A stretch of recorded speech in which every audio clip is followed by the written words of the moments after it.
এই তো আশা করি বেলা গড়ানোর সাথে সাথে যত বেলা গড়াবে আমরা ততই বিজয়ের দ্বার প্রান্তের দিকে আমরা যেতে থাকবো ইনশাআল্লাহ।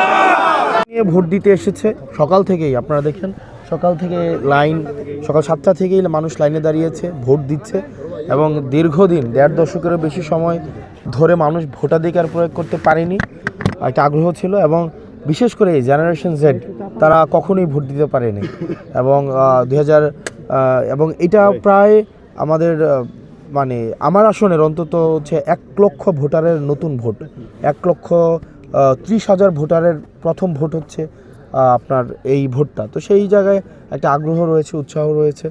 তো বেলা গড়ানোর সাথে সাথে ভোটের যে পরিস্থিতি সেটা কতটা পরিবর্তন হয়, উৎসাহটা আমরা আশা করি সেটা বজায় থাকবে এবং মানুষ হচ্ছে সবাই উৎসাহে ভোট দিতে আসবে। তবে যেটা হয়েছে যে আমরা গত 2 দিন দেখেছি যে ভোট যেন না দিতে আসে এবং নিজের বিরুদ্ধে ভোট দিলে বাড়িঘর জ্বালিয়ে দেওয়ার কথা বলা হয়েছে, যে আমার বিরুদ্ধে যদি ভোট দেওয়া হয় বাড়িঘর জ্বালিয়ে দেওয়া হবে, এই ধরনের বক্তব্য দিয়ে হচ্ছে ভয়ভীতি দেখানোর একটা প্রচেষ্টা ছিল। একই সাথে সাথে আমরা গতকাল দেখেছি যে যারা জুলাইয়ে আপনার হচ্ছে দেবিদ্বারে গুলি করেছে, হত্যা করেছে, মানুষ হত্যা করেছে, ইয়াসিন সাব্বির রুবেলদেরকে হত্যা করেছে, রুবেল ভাই বিএনপির নেতা ছিলেন, ওনাদেরকে হত্যা করেছে, তারা আবার হচ্ছে তারপর হচ্ছে ঋণ খেলাপি যিনি আছেন তারা একসাথে হচ্ছে ভোট যেন সুষ্ঠু না হয়, ভোট যেন মানে উৎসবমুখর পরিবেশটা যেন বজায় না থাকে,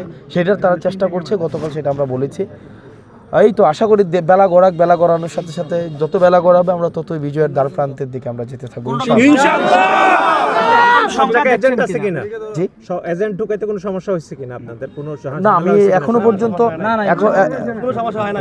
এখনো পর্যন্ত আমরা হচ্ছে কোনো ভোট কেন্দ্রে মানে এই যেই টেকনিক্যাল এবং প্রক্রিয়াগত কোনো জটিলতা আর বিষয় আমার কাছে এখনো খবর আসেনি। যদি কোনো প্রক্রিয়াগত কোনো জটিলতার বিষয় আসে সেক্ষেত্রে অবশ্যই আমি জানাবো।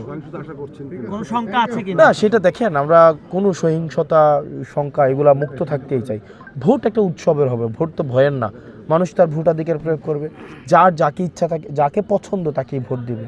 তো এটা আমি মনে করি না, দেবিদ্বারের মানুষের কাছে আহ্বান থাকবে আপনি যাকে ইচ্ছা ভোট দেন, শুধু ভোটের জন্য আপনার ব্যক্তিগত সম্পর্ক অবনতি ঘটুক আমরা সেটা চাই না, তবে ভোট দেন যাকে ইচ্ছা দেন। এবং আমরা প্রত্যাশা করি যে সামাজিক যে সৌহার্দ্য সম্পর্ক সেটা আপনারা বজায় রাখবেন।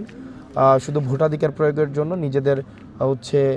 নিজেদের মধ্যে কোনো ধরনের নেতিবাচক সম্পর্ক আমরা প্রত্যাশা করি না এবং এখনও পর্যন্ত বেলা গড়ানোর সাথে সাথে এই বিষয়গুলো নিয়ে আসলে মন্তব্য করা যাবে।